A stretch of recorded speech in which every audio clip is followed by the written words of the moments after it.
Hi guys, it's Lori. I am just finishing up a few things. Just give me a few seconds. Bear with me. I wanted to get on time today because I haven't been on here in a while, and it was so funny because I was trying to remember when was the last time I did a live from my professional page, and let me tell you something. I couldn't remember. I actually had to go back and look it up, which is kind of crazy. I was like, I think I did one this year. I can't remember.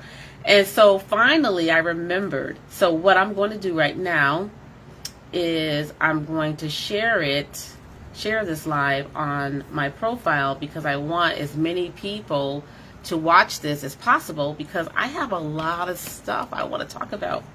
So please feel free to join me.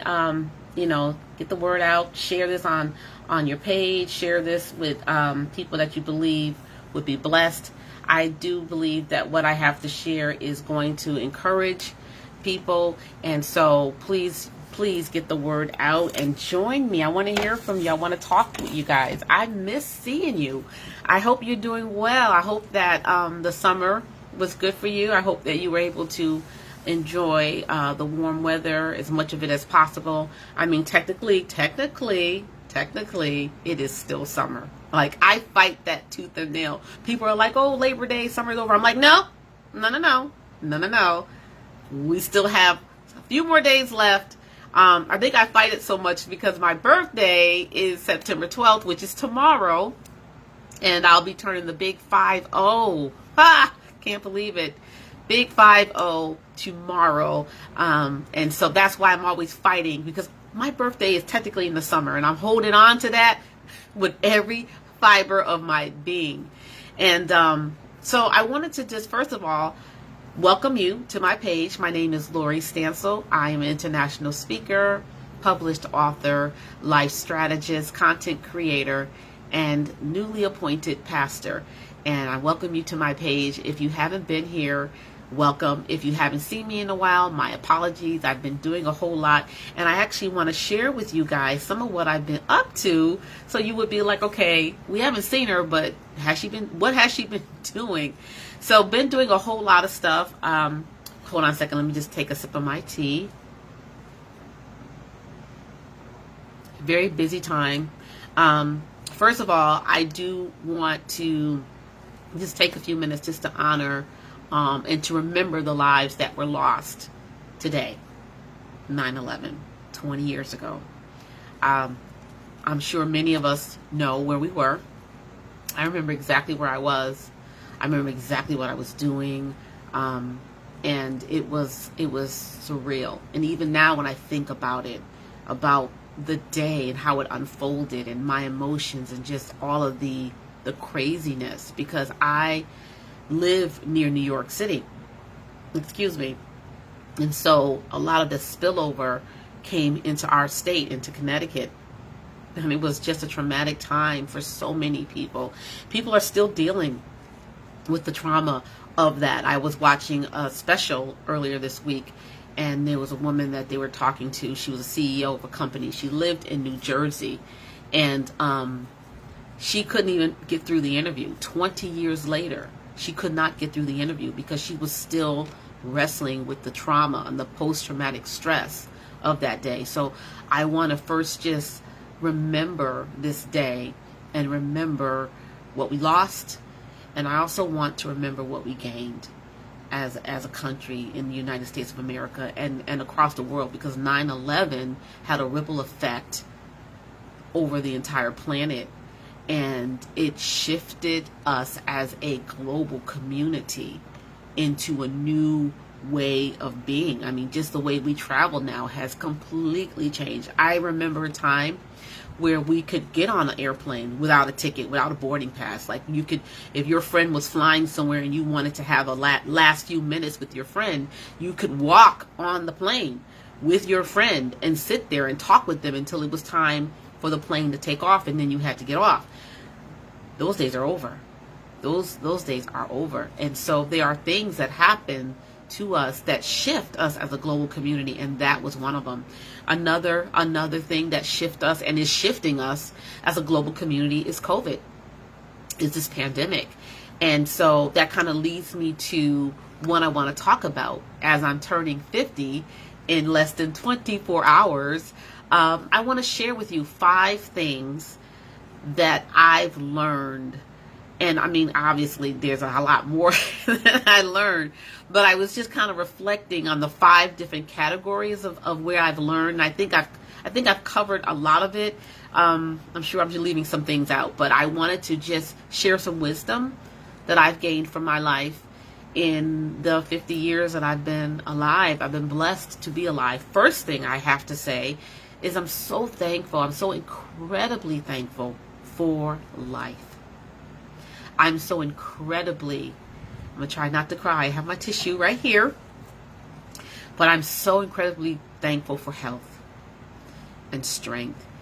And I'm incredibly thankful for a sound mind, because those are things that I no longer take for granted. I don't think I've ever been the kind of person that took life for granted, but this has really helped me to become even more sensitive and more appreciative of life and health and sound mind, clear thinking, being able to take care of myself, stand up, walk, brush my teeth, comb my hair, all these things that we just do.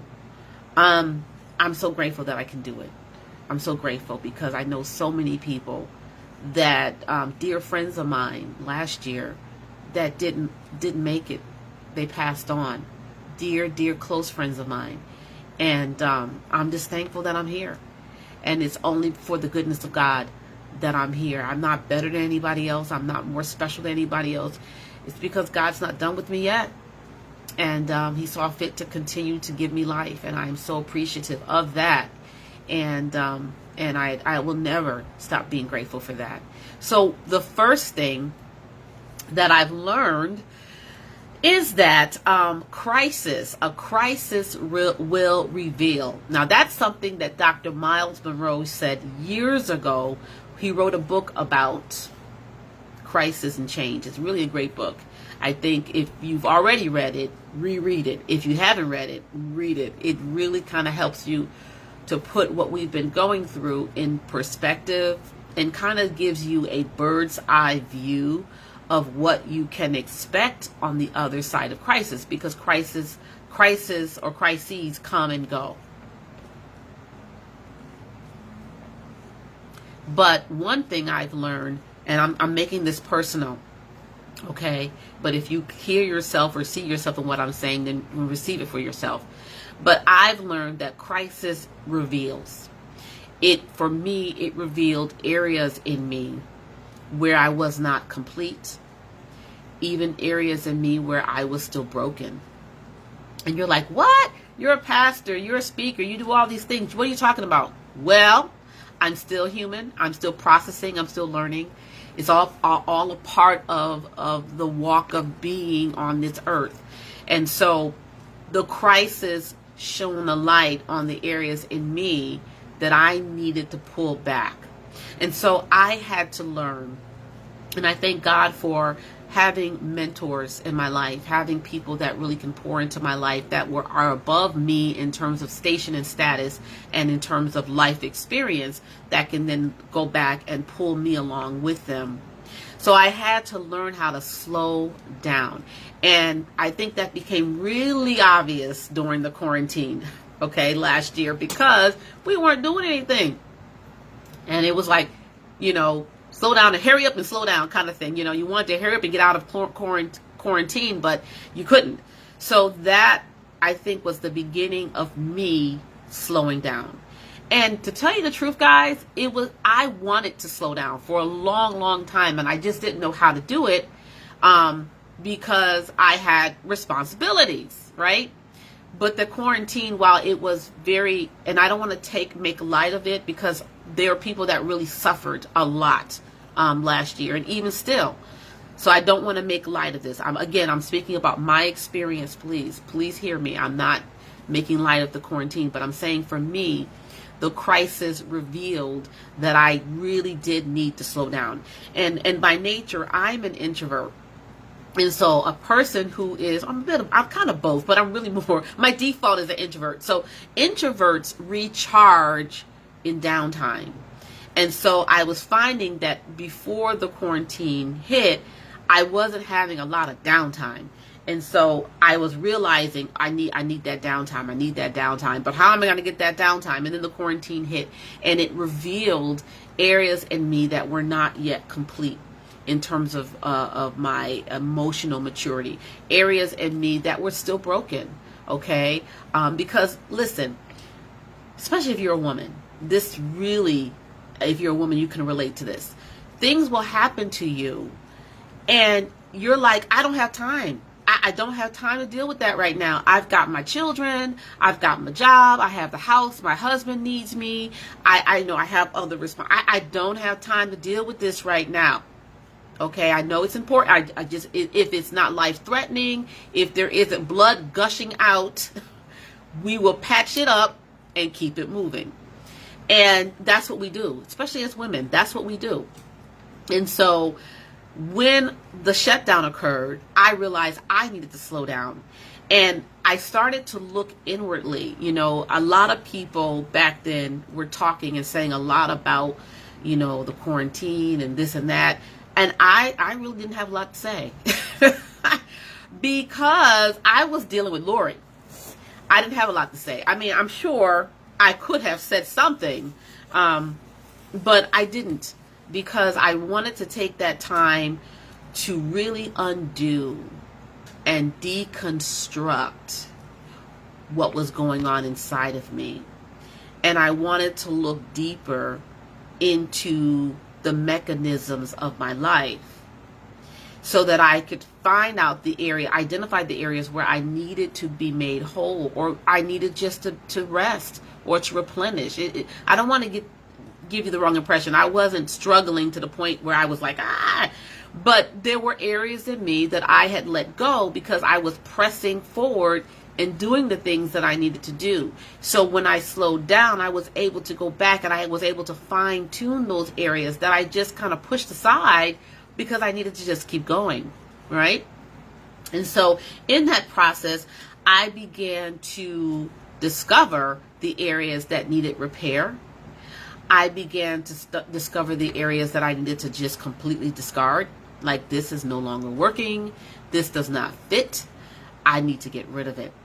And I also began to discover the purpose of my gifts and talents and my value in a new sense, because we were and still are moving through a world that has changed. It's not the same world that it was December 2019. And I even did a series on that.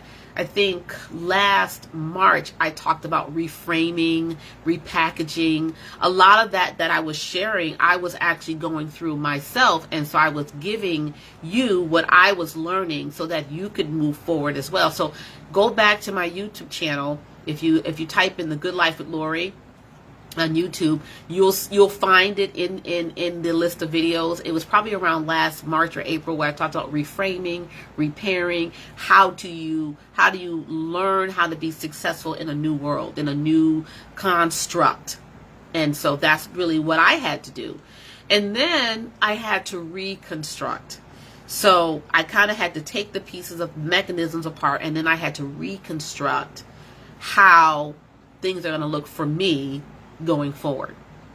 And that really was kind of triggered by the crisis, you know, by COVID and by the quarantine. And so again, back then I didn't have a lot to say about what I thought people should do, and you know, what the government was doing, and you know, all that. I don't. There's enough people talking about that. I know my purpose, and I know what I need to do. And even after I walked through that process, it became very clear what I need to do in this season, and that's not it. So if you're looking for that kind of stuff, you will find it other places. You won't find it here. The second thing that I learned, or in my 50 years of living, is my faith. Really, you know, growing up, I grew up in the church. I grew up in a Christian home. And I really have to say that my parents did the very best they could to model, to mentor me in my faith, and to model Christian living. And I'm so thankful. I mean, I didn't really truly appreciate that until I became a parent. Then I was like, woo, all right. Mama and daddy, they were working. And so, but it wasn't until I became an adult and married and building my own life, that's when I really started to see how I was raised and how it really helped me. But later in years, especially after COVID and everything, my priorities began to shift. And so and how they shifted, or the way in which they shifted, was that I had to decide, I had to determine, I had to divide, and then I had to distribute. So I had to decide what was really important in my faith walk. Okay, what was fluff and what was substance. And then I had to determine how I was going to live out the substance of my faith. And then I had to divide myself from the things that was detracting or distracting me from living the substance of my faith. And then I had to distribute my gifts and talents in a way that brought God glory. And so in my journey, in my faith walk, I had to arrange and I had to rearrange. That's what shifting is about. When someone says things are shifting, you know, we have buzzwords, but it's really important to understand what these words mean, because sometimes they don't mean what you think. So, you know, when you're shifting, it's about arranging or rearranging or placing things in different orders, in a different order, excuse me. And so that's what I had to do with my faith, so that I could become or start to become or becoming the person that God envisioned that I would be when I was born, when life was brought into my body, of the better or best version of myself with the information that I have, so that I could not just be productive, but that I could be fruitful. And they are the same, but they're not. And so I'm very good at being productive. I'm not a lazy person. But at some point you have to look back at your life, or I have to look back at my life and say, okay, I'm being productive, but is it fruitful? And is it showing people the best version of myself in line with who God envisioned and desired and designed me to be from before I was even born? And so that's what I mean by shifting. And so I had to decide, determine, divide, and distribute, and really shift my priorities in a way where I can be the person that God needs me or requires me to be in this season of my life. So it goes back to what I was saying before. Some things I had to discard because they were no longer working in this season, or I had to revamp them because they were no longer working, right, in this season. So that's kind of the journey that I've learned in my faith walk, and still learning, because we are never meant to know everything. There are some things that we're meant to understand in this lifetime. There's some knowledge that we're not meant to receive right now. It's not for now. And so, but either way, we are always supposed to be lifelong learners. Lifelong learners. And that's something that I strive to be. Not perfect. God knows I have made my share of mistakes. I have mishandled situations. I have misrepresented myself. But in all, I can say that I have learned through those processes where I have made mistakes. I've learned to own it. And that's important. That's important when you own it. Because what that is saying to first yourself and to the people around you is that I realized I did something that wasn't right or was inappropriate. And more so, I realized that it had a negative impact on you. And so I acknowledge that and I own it. And yeah, I could say this, that, and the other, but that's the beginning of true change. When I'm mentoring people, when I'm coaching people, and we're walking through different situations that they've been in and the mistakes that they have made, And when I hear people say, well, I only did that because they did that. Well, I only did that. And there's a place for that too. There's a place in the healing process where you do need to have a bird's eye view of the situation, how you got in it, that kind of thing. But in the beginning, what needs to happen is a personal connection and acknowledgement in your role. And when I find that people in the beginning are still shifting and deflecting, that what that tells me is that they're still not ready to face themselves and they're not ready to change. And so I don't push. Because our minds have a way of protecting us. Our emotions have, protecting our emotions when we're not ready to deal with things. And so pushing people too fast, too soon can actually will typically hurt them more, or estrange them from you too. So there's the wisdom in that. But so I've made those mistakes, but I can truly say that I have grown from them and I've learned from them, and I am a better person because I was able to learn from them. So that was the second thing, right? So now we're on to the third thing that I've learned in my 49, almost 50 years of living. So the next thing I have to say is I've learned about friendships. And one of the things that I can say that I've really, really, really come to learn, maybe in the last decade of my life, is to really focus on the kind of friend that I am. It's so easy for us all to say, well, I wish I had a friend that was like this, or I wish I had friends that did this, I wish I had good friends, I wish I had this. And it's really easy to make the focus on other people. But I have started to learn in the last 10 years, and still learning, that it's really important for me to become the friend that I want, and the friend that I need, and the friend that is valuable to me. I need to become that. Because I'm a Christian, I do believe that we reap what we sow, and that the harvest of what you reap is always bigger than the seed. Think about an apple tree. Think about an apple seed. The apple seed is a lot smaller than the apple tree, but within that seed is the tree. So the harvest is always going to be bigger than the seed. And so in the last 10 years, I really came to understand that I had to start assessing what type of friend I was to other people. Now, that's not easy to do, right? Because we tend to think that we are one way, and then life tends to show us, oh no, boo. No. There's a crack in that vase, okay? So those are things that I kind of started to come into, was what type of friend was I? And how can I develop and nurture relationships by being a better friend? Okay? And how can I add value? And if you followed me for any amount of time, you will hear me talk a lot about adding value. That's it's becoming a mantra, I think. It's just, how do you add value? Because if you want someone to add value to you, you need to determine, well, how can I make this a beneficial thing? How can I add value?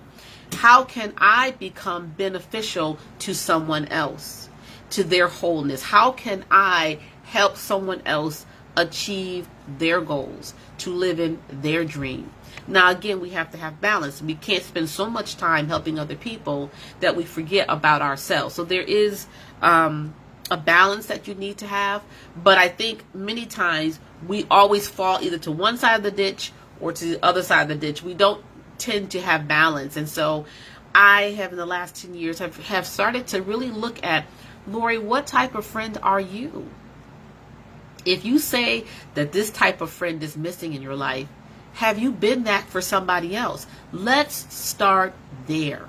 Before we start projecting, Lori, that you need all these other relationships in your life, look at yourself and say, what am I reflecting to others? When people look at me as a friend, what do they see?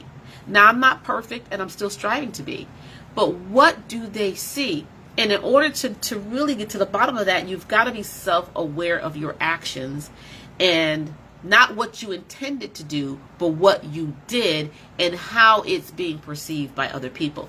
That's something that I have gone through in the last 10 years, have really been digging in deep and learning how I'm being perceived. Not worrying about what people think about me. There's a difference. But how I'm being perceived in my relationships. Am I coming off as the kind of friend that only calls when they want something? Am I coming off as being the kind of friend that will ask someone how they're doing, but really just want to hurry up and talk about me? Am I coming across as that kind of friend that expects everyone to be there for them and the people that I love, but when it's time for me to support, I always have something going on. I'm always busy. Am I the kind of friend that expects everyone else to make time for me, but it's okay if I don't make time for them because they should understand that I'm busy? So I had to start looking at those little finite things, right? And assessing myself. And the tool that I used to assess myself, because I am a Christian, is the Word of God, is Proverbs, the book of Proverbs. 1 Corinthians chapter 13. Those are the plumb line, John 17, the plumb line that I use to measure and assess what type of friend that I needed to be and that I was, and where I fell short. And then also I had to learn along the way what relationships were overrunning me, what relationships were depleting me. And I had to be, and that was really tough for me because I'm a very loyal person. And so looking at relationships and assessing where I had to reshift and recategorize things wasn't easy. But I found that when I did that, it really opened the door for other things to enter into my life. It's like that picture. I don't know if you guys have ever seen that picture where Jesus is a cartoon picture where there's a little girl holding on to this raggedy teddy bear, and Jesus is before her, and behind his back he has this big, beautiful, voluptuous teddy bear that's like 3 times the size of what she has. And he's got one hand behind his back hiding the bear, the big bear, the new bear, and then he's got the other hand out saying, "Give me the raggedy bear." And the girl's like, right? And so it was kind of like that for me. I could not see the bigger picture because I was being loyal to an idea of something that wasn't really my current reality. I was loyal to a concept, and I wasn't being realistic to what was in front of me. And so the minute I made that shift, it opened up the door for so many other things to come into my life because I had the space to receive it. And so that was something that I learned to do in my relationships, is learning how to look at things from a realistic point of view. I mean, guys, if this is making sense to you, if you hear yourself in what I'm saying, please, please, please let me know. I know I'm not the only person that has had to go through these periods of time where you're making assessments, but assessments are good because they open the door for you to grow. So the fourth thing that I learned, I'm losing track. Is number 3 or this is number 3? Number 3. This is number 3. Right. Yeah. So now we're on number 4. Number 4 is family. I really learned that family is a lot deeper than blood. And many people say it all the time, and it's true. Even through the pandemic and even through some other things that I've gone through in my life, I've come to understand the deeper appreciation and value of community, of commonness, of shared humanity. What does it mean to be a decent human being? What does it mean to love your neighbor as yourself? What does it mean to share commonality with people, and within that community find family? And how do you nurture that so that it can grow in your life, so that you can find yourself surrounded by a network of support so you don't have to live life alone. You know, when I got married and I moved, I left all my blood relatives in a different state. And so I really had to learn what family meant in a different way, because growing up, I had a very tight-knit family. Still do. We all live in different places, but we work very hard to stay close. But I had to learn, when I found that they weren't there physically, I had to really understand, what does family mean? What does community mean?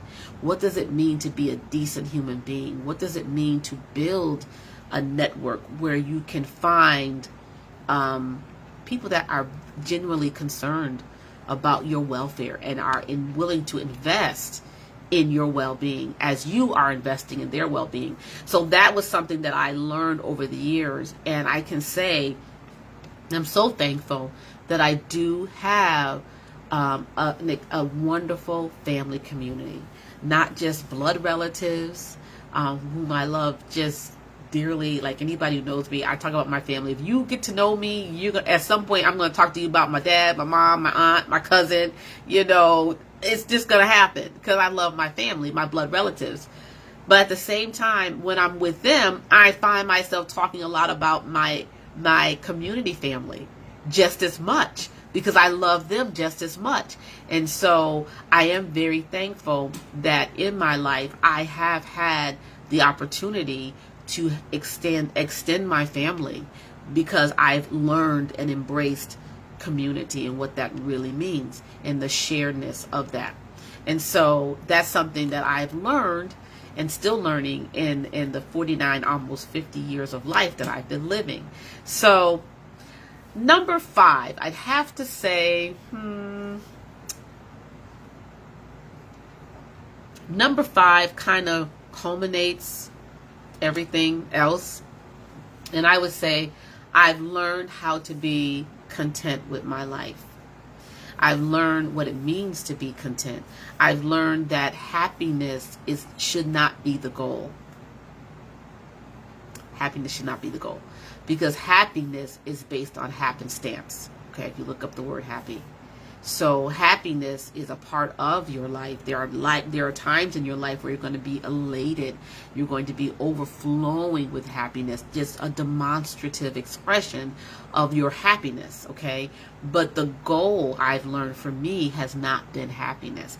The goal for me is to be content, to learn how to be fully alive, to learn what it means to be happy with my life, but not be satisfied, to not be complacent and always be reaching for more, but at the same time enjoying what I've accomplished so far, enjoying the simple things of life, taking time literally to smell the roses and to really appreciate everything that life has produced for me, and to realize even the difficult seasons, because I was learning and growing, brought me to a place of a deep sense of gratefulness for life. And so that kind of culminates everything that I've learned. I would love to see in 20 years, like my best friend was saying on Facebook, she's like, what are we going to be like in 20 years? And I was like, oh my Lanta. But who knows? Like, I would love to do another one of these in 20 years and talk about my life at that point. But so far, this is what I've learned so far, and I hope that some of what I've shared has helped you maybe to put things in perspective, or maybe even answer some questions for you. I do want to give you a quick update. The reason why you haven't seen me since March is because I have been super busy. I've been productive and fruitful. Remember, we talked about that? So one of the things that I launched this year was a mentorship program, a 12-month mentorship program, and it's Christian based. And really what prompted me to do that was all the lessons that I had been learning since the pandemic has started, and how my life and my priorities had really shifted and changed in such a great way. and how I got to that place. And so this mentorship program is walking people through kind of some of the things that I went through, not everything, but kind of that. And so in this monthly program, I'm challenging, I'm teaching, we've got guests that come in and share. It's really been a phenomenal mentorship program. It's probably the best one that I've done so far to date. And so we're at the second half of this program, which will end in January. It's 12 months. We meet once a month. And where God is taking the group in terms of their faith is exciting to see. The last mentorship session we had in August, we had a guest, and Dr. Adia Amos, and she shared so profoundly, so powerfully. Like at the end of the session, we were just like, like we have a lot to mull over. And I love sessions like that. I love being challenged, even when it's uncomfortable, even when it's offensive, because being challenged can offend you. It most definitely will offend you. But if you can see past your offense, oh my goodness, there's such an opportunity to grow and to become better and to become the best version of yourself. So that's what I've been up to. Another thing, an exciting thing that has happened is I have stepped into pastorship at my church, Vertical Church in West Haven, Connecticut. And so one of the reasons why you haven't seen me is because I've been really busy just getting acclimated to that. And also our senior pastor was on sabbatical for about 4 months. And so we all kind of had to do a little bit more than normal so that we can compensate for that while he's resting and recharging and taking the much needed rest that he needed. We can make sure things are running smoothly in our church community. And so one of the things that I was a part of, was a panel discussion about race reconciliation within the church. And that was back in February. Okay. It's been that long. Wow. It's back in February. And again, it was prompted by all the things that was going on last year and how that rolled over into this year. And so as a local church assembly, our pastor wanted to take more responsibility and talk about those things. So that was a really good discussion. You can go to Vertical Church, I think it's Vertical Church CT on Facebook, and you just have to scroll down to February and you can watch it. I think it was the last Sunday of the month. Or you can go to their YouTube channel and watch it there. It was myself and our senior pastor and 2 other people, another pastor and an elder, and we were all black African American black Americans, talking about our experience within the church and just in life in general. And then from there, it launched a project called Uncomfortable Conversations. And that was a small group project where we continued the discussion about what race reconciliation looks like in the church, not so much in the world, or in the secular community, but in the church. And so that was really powerful. And I'm looking forward to continuing that project now that our pastor is back, moving forward in that project.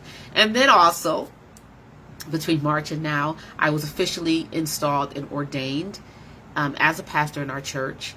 And then after that, I spoke on Mother's Day. I talked about the life of Sarah, and it was a really powerful message because it was inspired by a song, and it was also inspired by another individual in my life that speaks into my life in a deep way. And so that tapped into some of my life experiences, and it was centered around Sarah. And that was on Mother's Day. And you actually can watch that on my page. If you go to my YouTube channel, The Good Life with Lori, you can watch that message. It's about maybe 27 minutes long, not long. And then also I spoke at a Freedom Conference at my church, and that conference was the culmination of a Freedom small group that we did, growth group, I guess it'd be a growth group that we did, where we were helping people to break free from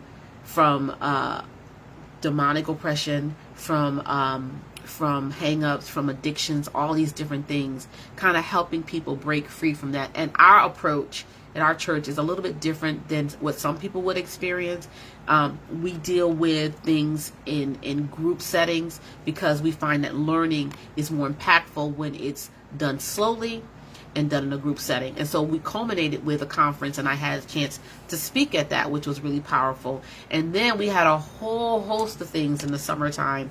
We had Vacation Bible School. We also had a tent revival. So we had a lot of different things that was going on in the summer that really kind of took all of my focus. So I wasn't able to come on here and do my Saturday lives like I normally do for you guys. And I apologize for that. I miss you guys so much. But it was a season in my life where I was getting acclimated. I was shifting. And so it required me to not do some things for a time. But I hope that this will be the beginning of me coming back as my life slows down a little bit.